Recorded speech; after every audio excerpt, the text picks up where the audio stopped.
Secretary of State Anthony Blinken made stops in Ukraine today, including this state border guard facility that has received assistance from the U.S. Blinken announced an aid package worth more than $1 billion while on this trip.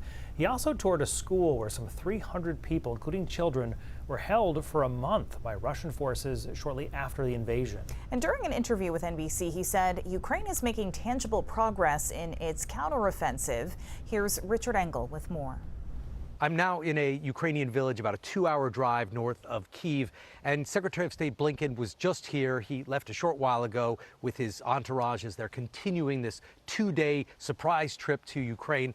And the reason he came here is that this area was occupied by Russian troops, and this building, which he toured, was held for months by Russian forces. They kept hundreds of Ukrainian civilians locked in the basement. Terrible conditions. 17 people there were killed. 10 more died because of torture and starvation and terrible deprivation. And I asked him, does he think right now, a year and a half into this war, that the Ukrainian counteroffensive has any chances of succeeding? Will it ultimately prevail? It's step by step. They knew this was going to be a hard fight, but I think especially over the last couple of weeks, we are seeing tangible progress. I heard a very detailed report from President Zelensky, from his military advisors, and I think we are seeing real forward movement.